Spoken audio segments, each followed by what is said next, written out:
A little backstory, I was already in the work for a King Crimson Explained video, but I procrastinated again and kinda lost focus. Kinda a bad habit. Then I saw Hamon Beats video and realized just how much time I wasted and decided to go through with it anyway. Even if it is a little unoriginal, but I think I can put my own spin on it, so let's go! Now then, King Crimson has a substand epitaph which can project into the future. This is typically projected into a user's hair, but it can be projected so other people can also see it. Then King Crimson's main ability is to delete and skip 10 seconds of time, during which he ascends time-space and is excluded from cause and effect. He effectively becomes invincible due to being removed from causality. The benefit is that he can't be killed by anything within that time frame, but he can't alter anything as well, because the result will still be reached even if he's removed from it. While this is happening, everyone else must play out cause and effect variables. So, if they were going to grab and stuff themselves with chocolate, they will still perform that action. This means that they were defending themselves from an attack, they will still be defending themselves from an attack even when the effect activates. However, to get punched in the head, you need cause and effect to resolve damage, but since Diavolo is now above causality, this can't happen, so he can negate attacks such as getting shot and punched in the head. Then there's the next benefit of King Crimson, which makes characters lose their memories of everything that was erased with King Crimson's ability, leaving them in the mental state they were before seconds were deleted.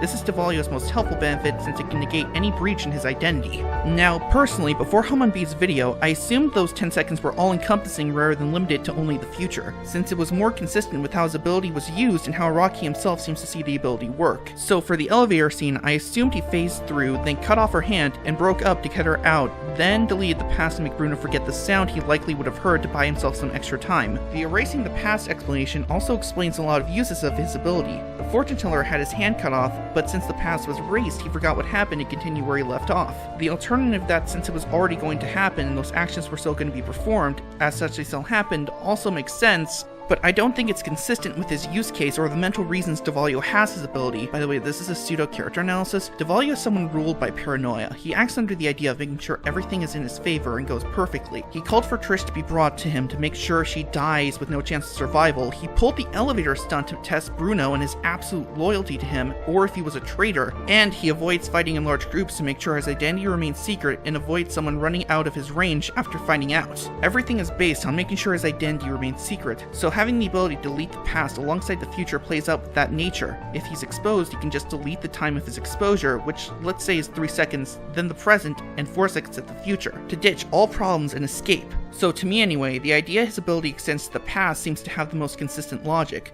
But either or still works as an explanation of his power. Now then, there's the Gate of Death thing, and this was only half addressed in Hamon Beats' video, where the complaint most people had was that he didn't have the range or speed needed to pull that stunt without getting caught. But since no one was in a fighting stance, it creates the idea he had the speed needed to kill all of them at once, but chose not to. Well, much like the lighter scene, this is an anime exclusive issue due to changes in spatial presence. In the manga, the attack happens while all the characters are focused on Bruno's body with very little distance between them, explaining why they couldn't respond with the death scene being more sudden and instant, whereas the anime creates more distance and kinda ruined the death of a main character by being over the top. So in the manga it makes sense, but in the anime the issue exists, just to be clear. Now, I'd say I explained King Crimson's ability fairly well, and with that I'm out. If you have any other questions, leave them down below, and ciao!